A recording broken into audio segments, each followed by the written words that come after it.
Hey, this is for you losers who miss practice, mainly Jen.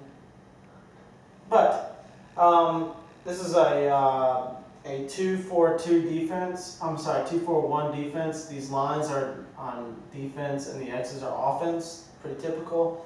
The main objective of this defense is to frustrate the offense and force them to throw something that's covered downfield. So we have two markers or slash rabbits, but they're not typical rabbits like a normal zone where they're running back and forth wearing themselves out. So if the frisbee is here, the person marking will stay flat, and the person here, the other rabbit, is not necessarily manning this guy as much as they are stopping the lane for an easy straight line pass to the closest handler.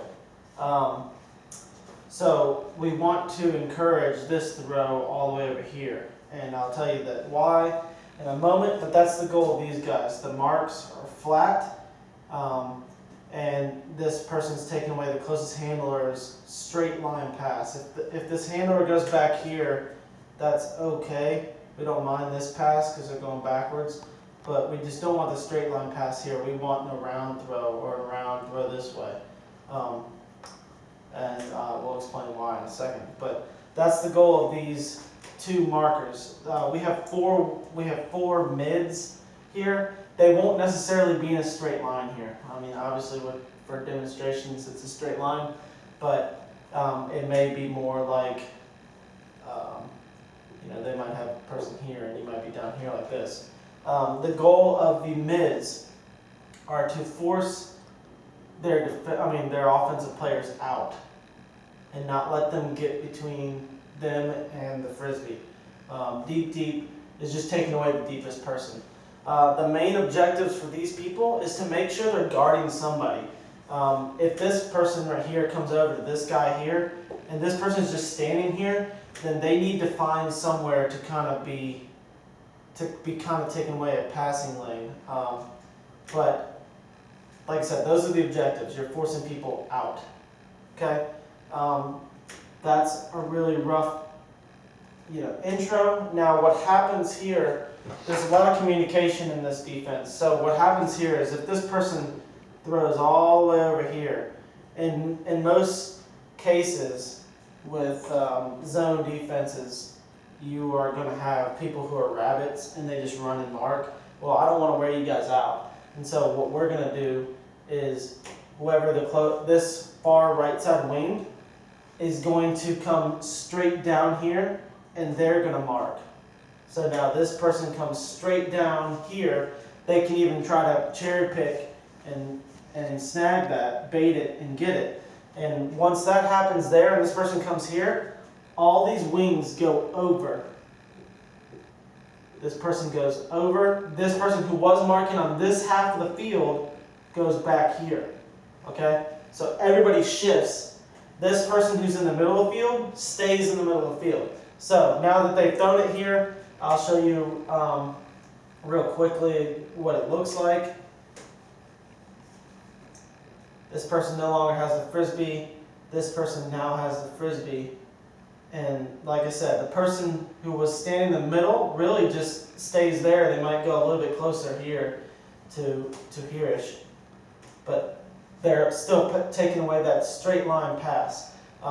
This wing that was up here and this up here is now marking here.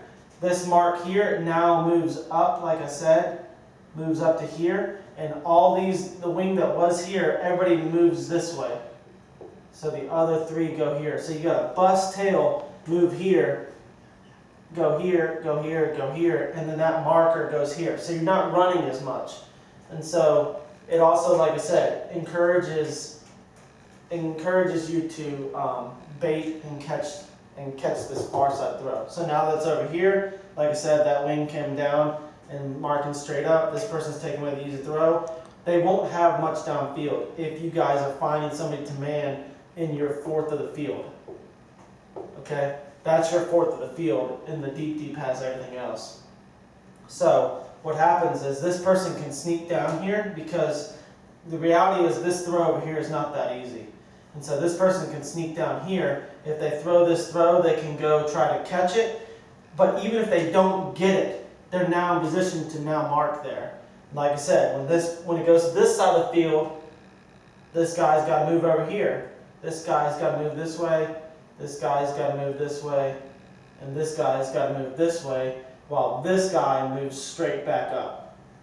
They have time to go back up if the frisbee gets over here, because the reality is it takes a couple seconds to go over here, and it'll take another couple seconds to throw it all the way over there. So you have a good window to back up. Okay, that's the gist of it. It's a lot of rotating, a lot of communicating. The takeaways are you have to communicate, and so what happens is, I mean, it doesn't have to be a straight line, like I said. So what happens is you will have times when they have cutters that are cutting, double cutting. So like somebody will cut here and somebody will cut here. You have to have assignments and talk to each other. So this person takes this person, and they are staying between them and the frisbee. You want to encourage, the throws that we want to encourage are throws that are out and around where we have our deep just hanging out, okay? Because you have help over at the top. Or these throws here, or these throws all the way over here. You want those throws to happen. What this defense does is congests the whole center of the field. Gets really congested. We ran it last night at practice, and I played on offense. And there's a lot of movement that you can have through here, but a lot of it's backwards and coming back here and then going back and going here, because when you look upfield, you have 4 defenders and usually about 3 cutters.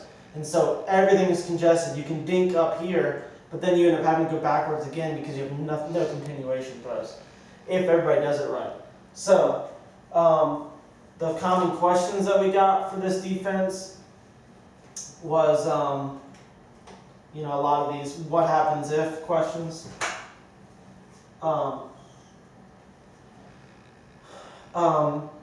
Like we say with our offenses, these are objectives as far as like what we want to do. Common sense takes over objectives. And so what happens is, let's say they just have 2 handlers. For whatever reason, they don't recognize the zone.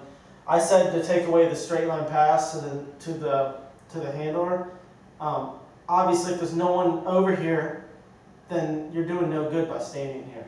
So common sense would say you come over here and you take away this here.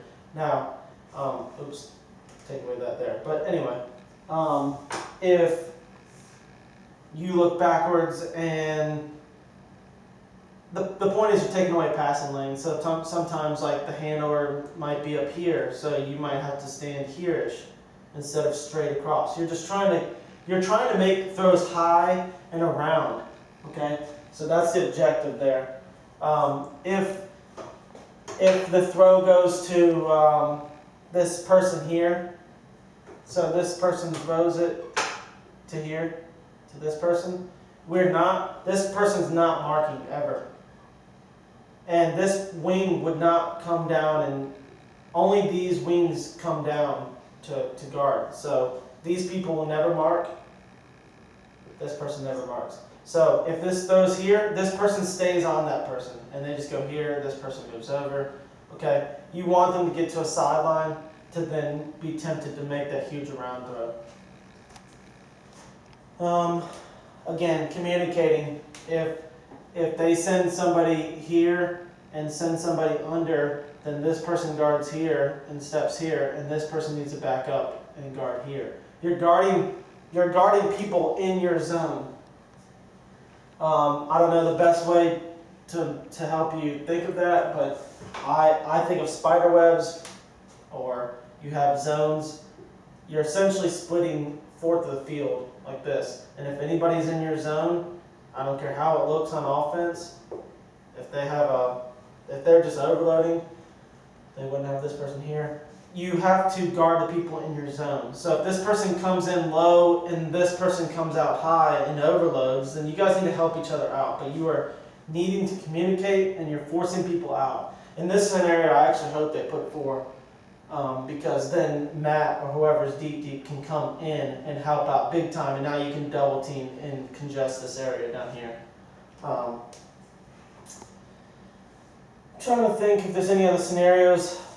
If they try to spread you out, somebody asked, well, what happens if Matt gets separated back here, and they have here? First off, I think Matt can cover a lot of the field.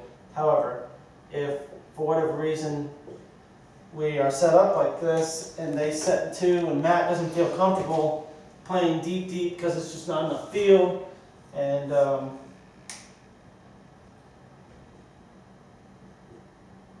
there's just not enough field. Worst come to worst, you're going to have like you'd only have 2 cutters here, first off, because it'd be 7. Okay? You have 4 of you. Go find somebody. So just go stand here. This person stands here. This person can cut in here and go help out down here. This person can guard here and fight here. And then this person can come back and help if you want. And then now you just formed into a 2-3-2. So it's a lot of communicating. It takes a lot of talking. If you're not going to talk, you're probably not going to play in this line. All right. So what is going to happen on this defense, and I'm done, is when everybody's shifting,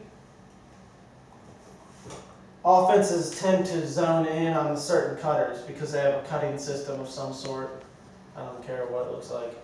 But what happens is when they throw it to this person over here, and while this person comes down, this person comes straight down on defense to mark, this person right here is cutting here and looks like they're open. But when all of our guys, girls, whatever, are shifting, that fourth wing came down here, so this person's going up, and while all these people are shifting over, you look open for a split second, but then you get a D because you're zoned in on somebody. But anyway, the point is not necessarily to shut down every single thing. There's no defense that shuts that down unless you have man defense and that you can shut down every throw, which is impossible. But the idea is to frustrate the handlers just like a cup and force them to throw some crap. Okay, that's all I got.